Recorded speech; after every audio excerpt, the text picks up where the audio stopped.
What is your name and what office are you running for? Yeah, my name is Nurmaiya BRADY. I go by Maya, and I'm running for City Council for Ward Anirniq, Northwest Edmonton. Why are you running?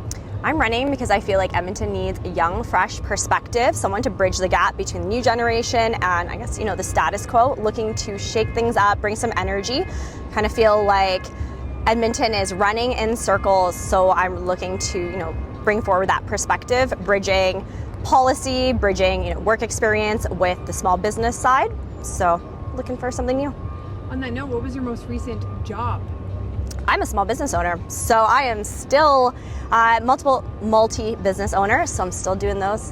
What businesses? So they're in the creative sides. Yeah, I won't go into specifics, but definitely creative sides, servicing, helping other small business owners as well. So amazing.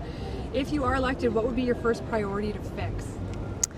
Infill is a really big topic in my area, so definitely looking at addressing that. Infill seems to be the hot button topic in all of Edmonton anyways, whether it affects certain neighborhoods or not. For instance, mine personally it doesn't, but it is blanket policies like this that are being put around the city that are becoming really controversial. I'm going to bring up that question from below in the list. Yeah. Where do you stand on infills and what is the path forward? So I support smart growth, I support sustainability, affordable housing. However, I feel like the policies as they're written right now don't necessarily serve in the best interests of all the communities. So I'd love to see, looking at it again and fixing it where it needs to be done to both, respect mature neighborhoods and existing communities while also obviously taking consideration our city growth and affordable housing. How will you balance fiscal responsibility? My first plan of action, should I be successful, is really looking at that zero-based budgeting model. I think that it's a great place, a starting point. It's not the silver or magic bullet, but it's a great starting point to get the city back to basics. Everyone starts at zero. You need to justify your expenses, justify your budget, and then build up from there. I think that city administration has gotten very fluffy. And so I'd love to, I don't know, best way to say it, trim the fat that way. Construction and long timelines, definitely frustrating Edmontonians. Absolutely. What would you change about how Edmonton plans and delivers these projects if you change anything? Yeah, there's a couple different steps. Something that I've seen leading to a big issue is there's lack of coordination between these departments and then project-wise as well. You would think that two streets being closed, going east-west at the exact same time, those projects would have some coordination. They actually don't. They just work in complete silos. So having that plan, I think, would be the most, basic, common sense solution in my view. So that's one way to deal with congestion and construction. And then secondly, we are putting a lot of emphasis on new projects when I think that we should be focused on maintenance first, then we can build the legacy projects, the new capital projects afterwards, and then look at demand. We shouldn't be building for the sake of building, and I find that that's what's happening in this city. So let's fix the foundation first and then add the sprinkles and icing as we go. What would be your plan to make Edmonton safer?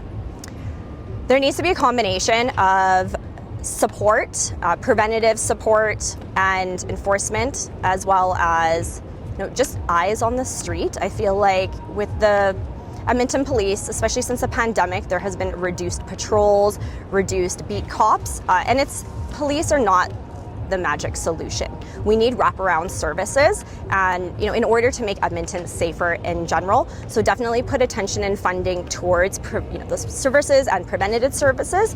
And a big thing is also putting pressure where it belongs. So a lot of things like mental health services, health in general, a lot of that is provincial responsibility. So the city needs to work better with the provinces to kind of cover their jurisdiction, because the city has been putting their fingers in areas where maybe it doesn't belong or that we don't have the capacity to do. It's just like how firefighters and policemen have become mental health workers. There are resources for that, and we need to ask for that to balance it out. What do you think about the city's relationship with the province, and how do you think it should be? Definitely. I believe that it's currently fractured. I feel like the city's relationship with all levels, even with other surrounding municipalities, is quite fractured. So I'd love to see rebuilding of that. I don't believe that the province should, be overarching and have its fingers in the pot. However, we need to build those relationships so that we can establish, jurisdiction and who's responsible for who, so that the city can better allocate their funds and better concentrate their efforts within municipal issues. What is your vision for Edmonton? I think it's not just about fixing what's broken, it's about planning for the future.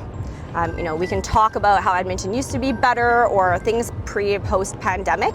We need to move towards that, but plan for the future. That means bringing in investment, bringing in growth, but also planning ahead for growth, because that's one thing. We're planning 3 years ahead of time. We need a little more than that. We're booming.